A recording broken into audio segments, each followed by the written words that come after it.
This is KRFP, Moscow, Idaho, 90.3 on the FM dial, krfp.org. I'm John Andrechak, and the show is Laborlines.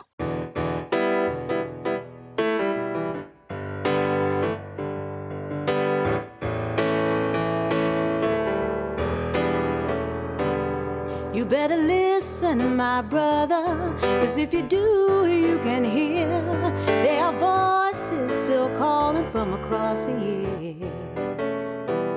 And they're crying across the ocean, they're crying across. Dear friends, welcome to the Labor Radio Podcast Network series highlighting the work of our members. The growing network of over 70 shows in 4 countries serves as a one-stop shop for audiences looking for labor content and as a resource for labor broadcasters, podcasters, and content producers. My name is Evan Papp, and I produce Empathy Media Lab's podcast on labor, political economy, arts, and culture, and we're a proud member of the Labor Radio Podcast Network. Today, I'm speaking with John Andrechak of Laborlines. So John, tell me a little bit about yourself, where you grew up, and what led you to organize labor. All right, Evan, thank you for having me take part in this. I grew up in Chicago, the very far northeast corner, born in 1955, so the city was vibrant, strong, second city. Chicago then as now was a union town. When I was a teenager, my heroes were the trades, the construction workers. I worked in downtown Chicago through my high school years, and you'd walk past one operation after the other, one construction site after the other as all these towers rose. But instead of going into the trades, I followed a different path. I was part of that 1970s migration out of the city. I got into natural resources. I ended up out west, as they say, into forestry. And while I did have a stint in management, I gravitated towards what might be called the blue-collar side of natural resources. I was a logger. I got into wildland firefighting. What led me to really organize labor, like I said, coming from Chicago, always had that spot, that blue-collar town, Sandburg's city of broad shoulders. But what got me focusing on labor, feeling connected to organized labor, really started with, as this country moved towards globalization, I was firmly opposed to NAFTA, saw what was happening to where my folks came from, where my dad came from, the industrial heartland, how it got deindustrialized.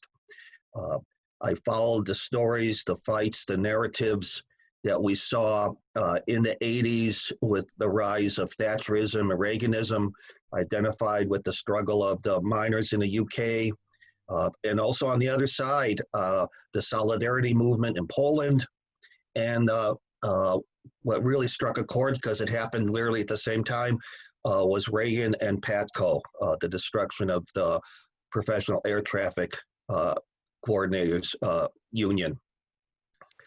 Great.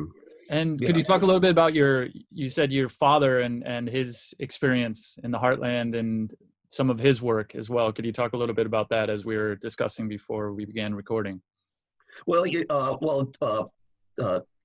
actually, it was my grandfather. My grandfather left Czechoslovakia at the time. Actually was born when it was the Austrian Empire. And he left after World War I, ended up in that Ohio River Valley and found employment with so many Eastern and Central European immigrants in the steel industry. He worked at Wharton Steel, largest steel mill in the world at the time, is my understanding. Brought the family over. My dad actually, as historical circumstances, take place, he ended up leaving that area and going over to Europe during this event called World War II. So we have that in our history, Bronze Star recipient. And like so many vets, came back home and said, man, I don't want any of this, and headed for the big city of Chicago. And that's how we ended up in Chicago. But again, the Andrechaks, just the way we spell our name, As I looked it up once, I have like 75 registered grave sites in Mahaglakia County, out, around Pittsburgh. So again, we have a lot of roots there. As I mentioned, when we were young, they woke us up one night when we were traveling back that way and saw the blast furnaces going off in pitch black. I still remember that. And so, yeah, there's that background there. Once again, a family narrative forms the social narrative. And we have connections in similar backgrounds with my father's side of the family coming over from Hungary in 1911, Ellis Island. And my mother's side of the family was a union guy working in U.S. Steel, my grandfather on my mom's side. And immigrant working class labor is what built this country, and it continues to build this country. Absolutely. And actually, I did a stint in the culinary arts, and there was a way of cooking a steak called Pittsburgh Blue. And you can't cook it on a grill because you can't get it hot enough. You have to use a high quality pan and no oil, and you throw that piece of meat down once and you flip it over, throw it down again. And the story is that's how they would cook their steaks for lunch in those steel mills. And I think the Hungarians get credit for that, Evan. I worked in a steakhouse one time too. I had no idea that was the origin. So that's very interesting. Yeah, Pittsburgh Blue. So you just threw it down, So for those who may not be interested or aware of labor news, why do you think unions and organized labor are important, and why do you cover it? Well, I cover labor. I come to labor now. Like I said, I identified with it. Solidarity movement in Poland is a good example because it connects with my faith. I call myself a practicing Catholic, the meaning being that I'll practice and probably never get it right in my lifetime.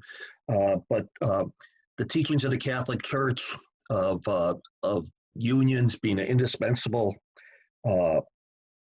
element of society, and those are the words of now St. John Paul II, when he wrote on the anniversary of the founding of Catholic social teaching. I believe that unions are the most historic institution to address what I consider probably the most fundamental peril to society, and that is the deconstruction of society, the hyper-individualism, the atomization of society. Unionism is basically synonymous with solidarity, and in all times, I'm not going to say our times are exceptional, but certainly in our time, solidarity is what's going to win this world for us. And unionism, with all its flaws, again, is one of the most powerful social institutions to address that. And so getting the news out about labor, the labor movement, to me is fundamental to follow those teachings. I really appreciate you mentioning your Catholic faith and background. I was raised Catholic. I haven't been practicing, so I guess I'm always trying to live to the teachings of what Jesus Christ was doing at that time. And I really appreciate this new Pope Francis, because he's done a lot of he's made a lot of statements in support of union labor and just labor in general, and the dignity of humans and the dignity of everyone who is working.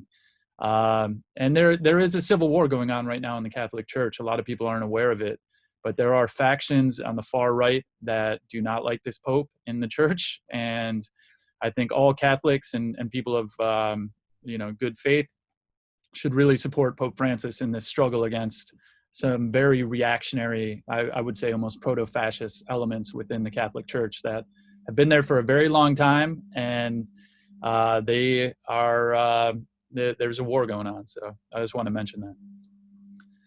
So, please.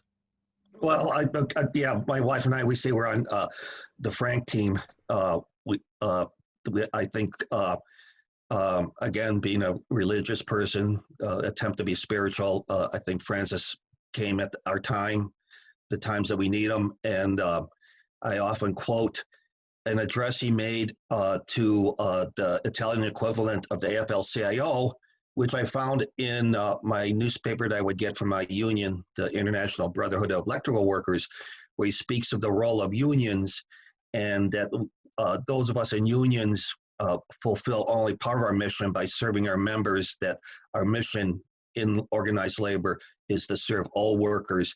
And once again, unions are probably the strongest institution, along with faith communities, to stand as a bulwark and address the fact that the dignity of all humans, and the fact that work should not debase that dignity.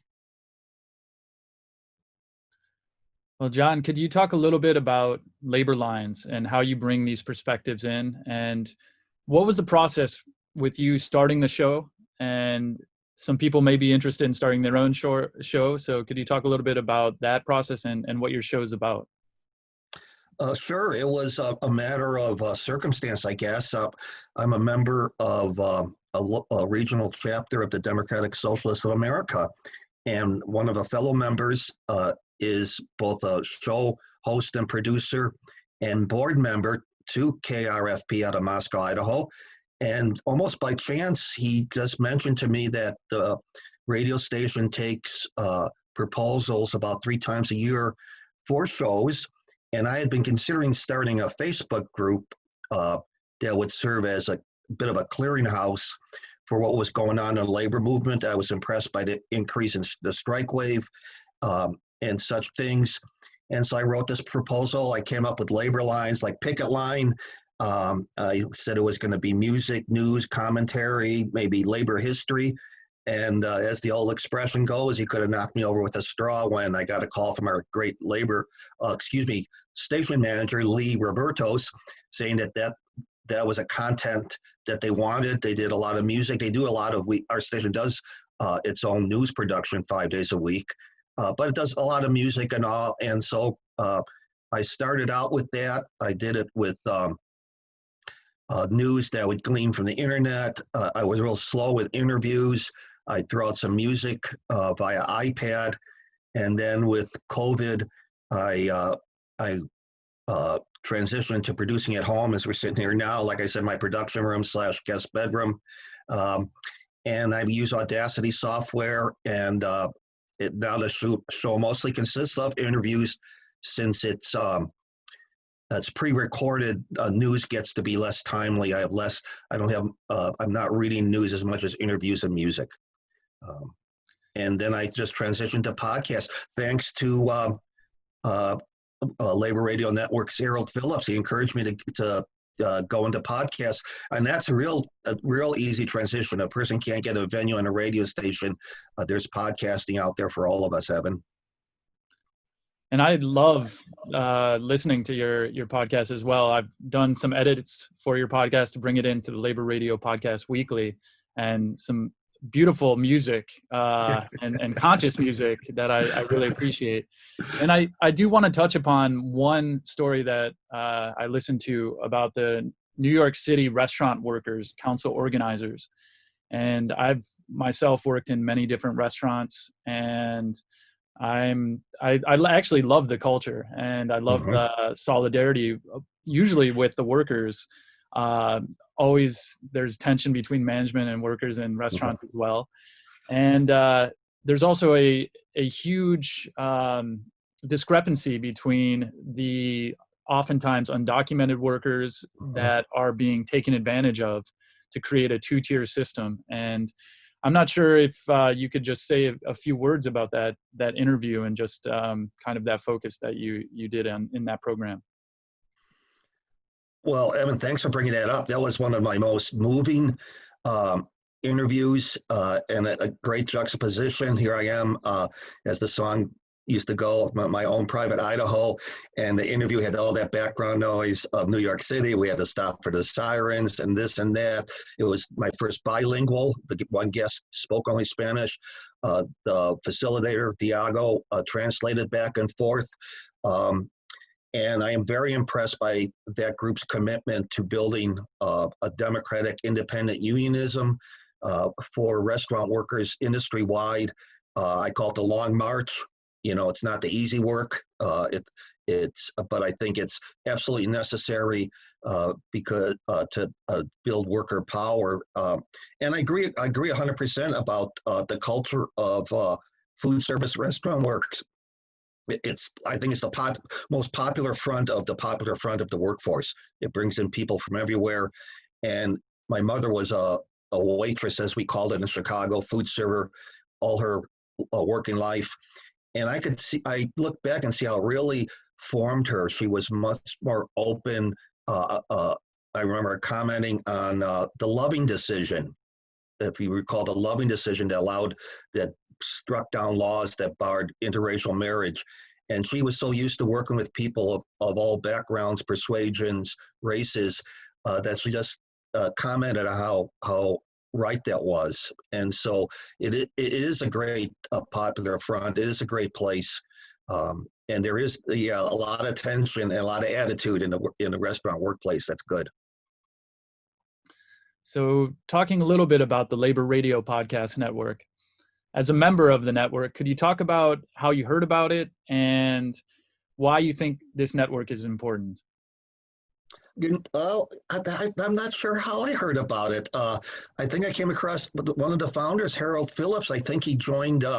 I did eventually form that Facebook group I mentioned, Laborlines, and it's an open group. People can join easily. People can post easily. We do have some guidelines, but the overarching theme is that we're learning to talk to each other on social media, build worker solidarity. So I joined. I put in an application in effect to Labor Radio Network. Harold Phillips came right back to me, which impressed the heck out of me, got me going on that. As far as the importance of Labor Radio Network, again, the workplace is the ultimate united front for those of us who like to think that we are. In my case, I want to be humble about this, trying to move things forward for all workers. People go to work out of necessity. They might be doing a job they love, or they might be doing a job they hate, but they bring in all their perspectives, all their subjective experiences. And so Labor Radio Network, to me, is kind of doing the same thing. It's like you say, 70 some formats, platforms. A lot of them are backed by unions. Some, like mine, are on a community-sponsored radio station. And so we're bringing these different perspectives, but it's a great unifying effort and a great way. Again, the name is there. It's a network. So again, it's very important for people to see this as a way of building solidarity, to finding out that we have much more in common than we have in opposition. And in closing, looking into the future of organized labor, where do you see opportunity and hope?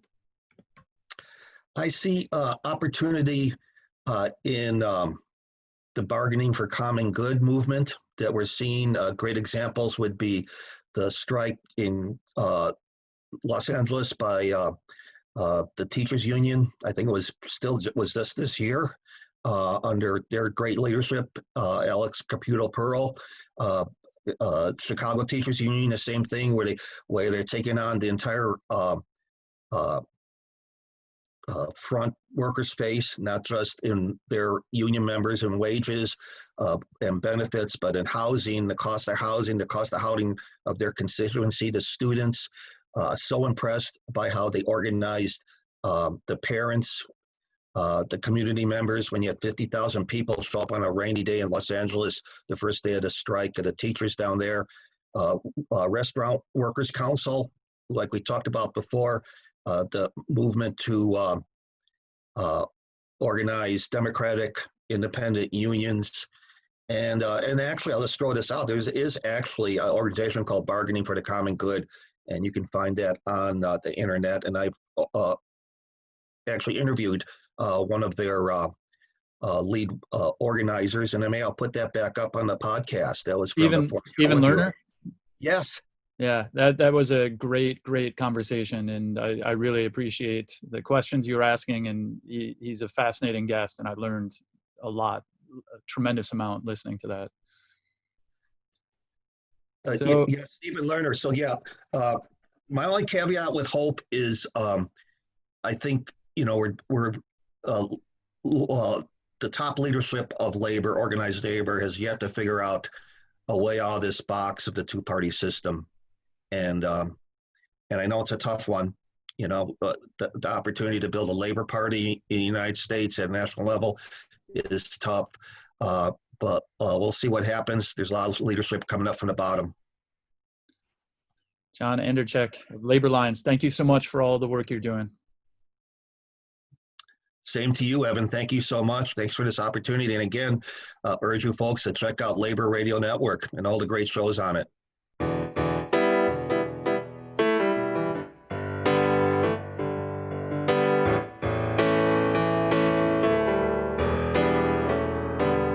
You better listen, my brother, 'cause if you do, you can hear there are voices still calling from across the years. And they're crying across the ocean, they're crying across the land, and they will until we all come to understand. None of us are free, none of us are free, none of us are free, if one of us is chained, none of us are free, none of us are free, none of us are free, none of us are free, if one of us is chained, none of us are free. There are people in darkness, they just can't see the light. If we don't